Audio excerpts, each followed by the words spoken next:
petits loups, on se retrouve pour une nouvelle vidéo sur ma chaîne Madea Victoire. Donc là ce sera de l'ancien et des choses qui me sont parvenues des magasins Goodwill aux États-Unis. Donc j'ai pas grand chose à vous montrer. On va commencer par de la vaisselle. C'est de la vaisselle des années 50-60. Qui a la particularité de la vaisselle où on avait injecté de l'uranium dedans. Donc je vous ferai un topo un jour, une vidéo sur ce qu'ils appellent l'uranium glassware, mais c'était la mode. Oui, alors c'est très bizarre de dire que c'était la mode. C'était comme ça, c'était une nouvelle technologie et ça fait de la vaisselle qui brille, je crois, sous lampe, lampe UV ou lampe... J'ai perdu le nom. Vous savez les lampes qui avaient de lumière qui va en mode de nuit où ça réfléchissait beaucoup, le blanc et d'autres couleurs, c'était ça. J'ai perdu le nom, ça me reviendra, bref, c'est pas le sujet. Je pense que je vous ferai une vidéo là-dessus, comme je vous ai fait une vidéo sur les tasses de la marque Mobile. Comme ça, je vous expliquerai mieux en une seule vidéo le pourquoi du comment de ce genre de vaisselle.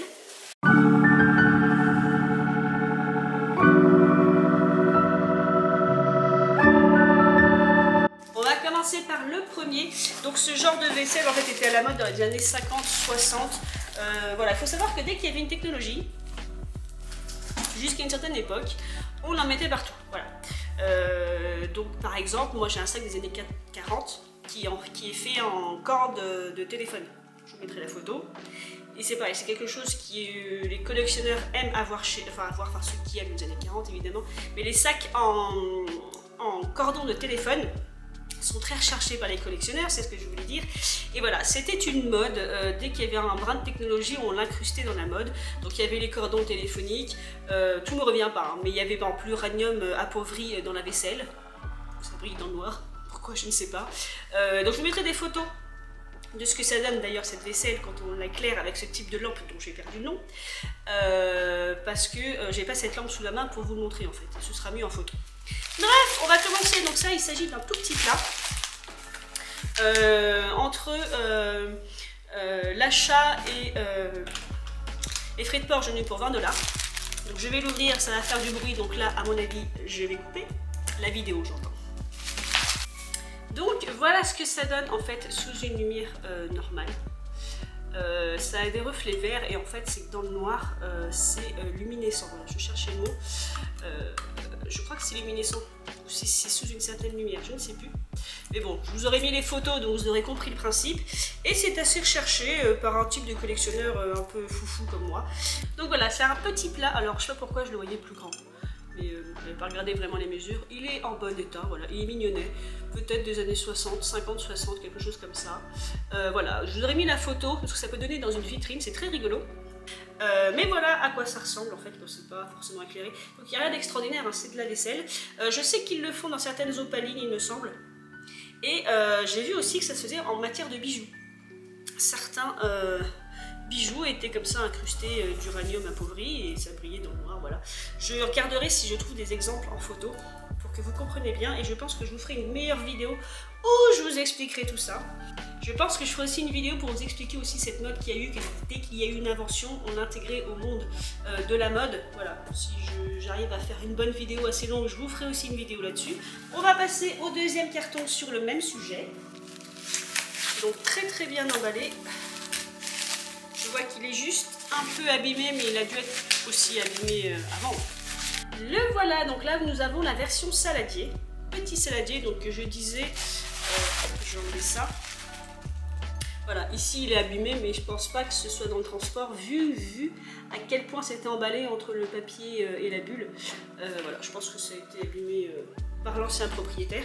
Il y a des initiales derrière, il y a un H et un A si je ne m'abuse. Voilà. Et donc voilà, c'était toute une série de vaisselle. Donc vous l'aviez en vaisselle, vous avez aussi les porte-savons, les porte-brosses à dents. Bref, c'était la mode, il y en avait à peu près partout. Et vous voyez qu'ils n'ont pas forcément la même couleur. Je pense que ça dépend du type de verre, ce qu'ils ont mis dedans. Mais voilà, c'était une mode. Et donc je vous disais, je vous mettrai des photos. Si j'arrive à les faire briller dans le noir, je vous mettrai une photo de mes propres plats. C'est presque assorti à mon haut. Mais voilà, c'était, ça fait partie de ces objets dont je connaissais vaguement la présence, mais dont je n'avais pas commencé de collection. Et oui. Alors, j'avais pas commencé de collection parce que le peu de fois où j'en ai vu passer, c'était plutôt cher pour ce que c'était. Enfin, ce que moi j'allais en faire. Parce que clairement, ce n'est pas une vaisselle que je vais utiliser. Ce sera certainement une vaisselle que je poserai en décoration. Donc si un jour j'ai les moyens et surtout la place d'avoir une vitrine, ce serait plutôt joli. Mais voilà, je ne voulais pas trop dépenser dessus. Donc si ça vous intéresse, vous en trouverez dans toutes les formes. Je mettrai d'autres photos. Vous avez les saladiers, les verres, les assiettes. À partir du moment où c'est en verre ou en céramique opaline. Opaline, je crois que c'était ça le mot. Exact.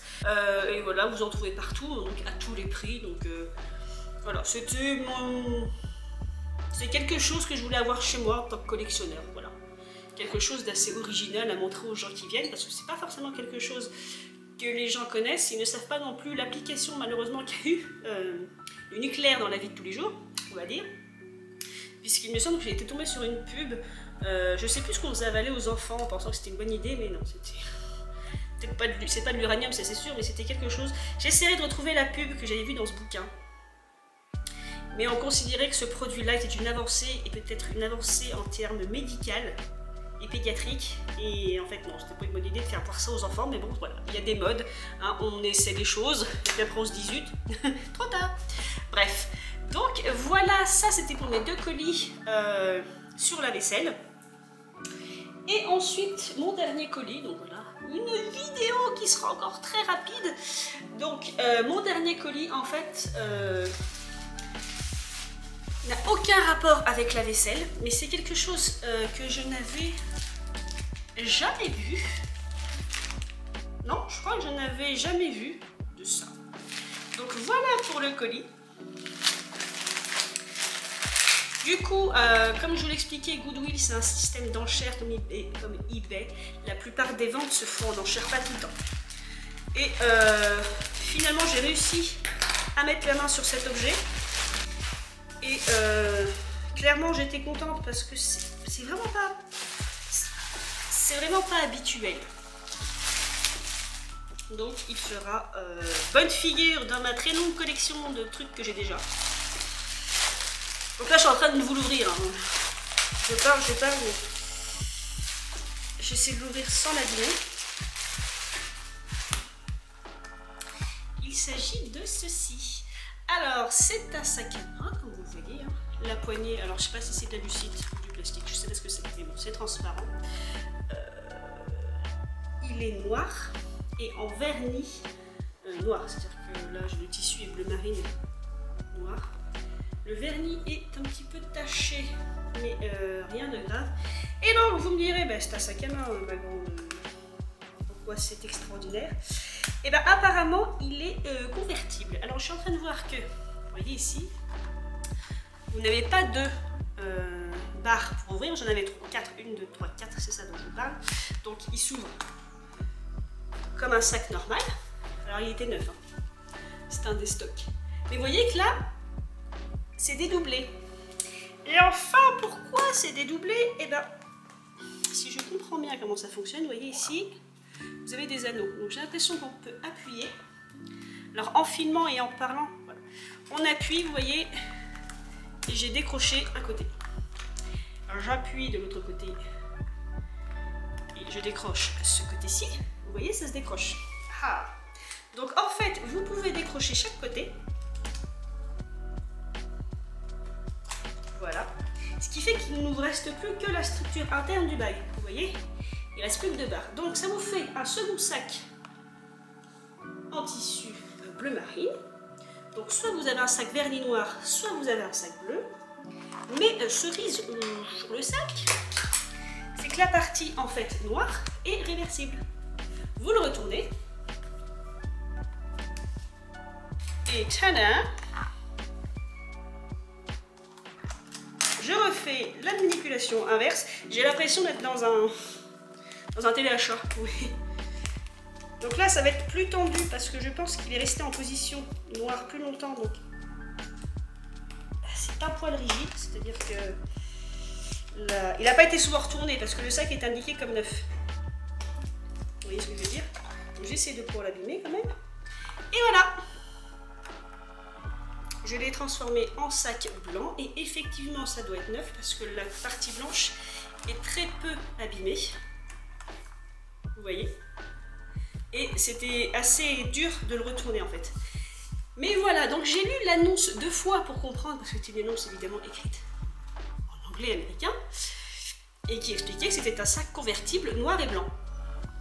Et effectivement, c'est bien un sac convertible noir et blanc, vendu comme état neuf, et effectivement il est neuf. Je pense que la jeune femme à qui on l'a offert ne s'en est pas servi, ça ne l'intéressait pas. Vu la forme, je dirais 50-60, mais pas avant, donc on va dire 55-65. Donc je pense que je vais le remettre dans l'autre sens, parce que je pense qu'il est, voilà, il est habitué à être dans ce sens, donc ça l'abîmera moins. Mais du coup, effectivement, si vous voulez, vous pouvez le porter comme ça. Juste avec la partie tissu. Voilà, voilà, voilà. Donc je pense que ça doit être une gamme.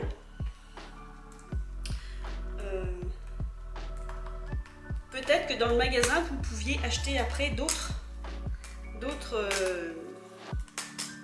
tours de sac, du coup, parce que je ne sais pas comment ça s'appelle. Et donc, comme je vous le disais, ah ben oui, il était vendu comme neuf, c'est ce qui me semblait. Parce que à l'intérieur, donc là, vous voyez pas trop bien parce que c'est sombre. Vous avez le petit porte-monnaie assorti, je dirais tissu, oui, il est en tissu. Un petit porte-monnaie en tissu, avec quelques poussières en prime. Et même le porte-monnaie, il est tout chou, il est tout neuf. Et effectivement, vous avez, alors ça c'est ce qu'il y a de mieux dans les trouvailles anciennes, vous avez l'étiquette du sac. Donc il est neuf. La jeune femme a gardé l'étiquette et ne s'est pas servie vraiment du sac. J'adore l'étiquette, elle est magnifique. Elle est brillante, elle est toute belle. Donc dessus il y a écrit Know the World Over. Et donc, ah oui c'est ça, c'est bien 3-way reversible bag. Donc porté de 3 façons, blanc, noir ou la partie seule ou bleue. Et ici, Easy as ABC, comme la chanson de Jackson 5, qui vous explique tout simplement comment refaire et défaire votre sac. Voilà. Donc ici j'ai le numéro pas de série et pattern, c'est le numéro de brevet. Donc un sac qui a été breveté. Et je crois que ça doit être le nom de la marque peut-être. Ou de l'entreprise qui a breveté ce sac. Donc il y a écrit Spotlight Reg Exclusive.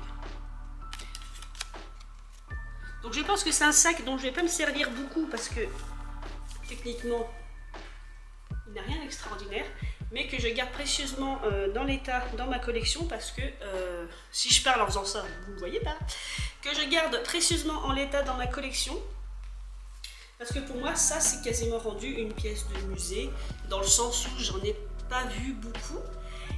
Mais en général, c'est toujours quand on découvre quelque chose qu'on finit par en voir partout. Donc peut-être que dans les aléas et dans les turpitudes de ma vie, je rencontrerai ce genre de sac. Parce que ma foi, c'est assez extraordinaire et très pratique. Du coup, ça permettait à ces dames d'avoir peut-être ainsi un sac plus, on va dire, de soirée ou de ville. Et le sac côté blanc, peut-être plus pour l'après-midi. Et le sac normal pour la faire ses courses. Bref. Ça permettait au moins du coup d'assortir au moins ce sac à 3 tenues différentes. Donc voilà. Donc mes petits loulous, ce sac magique, parce que c'est quand même extraordinaire moi je trouve, va se poser fièrement sur une étagère, ou peut-être même que je vais les laisser en carton pour vraiment l'abriter de tout, poussière et soleil. Mais en tout cas, quitte à faire des vidéos spéciales sur mes fournitures à base d'uranium, je vais peut-être voir à me renseigner pour ce genre de sac, voir si c'était plus commun. Je pense que c'était plus commun que je ne pense. Bref, faire ma petite enquête. Et en attendant, c'est sur ce sac que je vais vous laisser. J'espère que cette petite vidéo vous aura plu. J'espère que ce sac merveilleux vous aura plu parce que je suis vraiment ravie de cette trouvaille qui est à mes yeux pour moi assez extraordinaire et en très bon état. Je trouve ça très rigolo. Bref, j'espère au moins que cette vidéo vous aura plu. N'hésitez pas à commenter si vous connaissez plusieurs choses à propos de cette vaisselle à base d'uranium ou de ce genre de sac. Et en attendant mes petits loulous, comme toujours, faites ce que vous voulez dans la vie, mais faites-le bien. Je vous embrasse et je vous dis à une prochaine fois. Salut!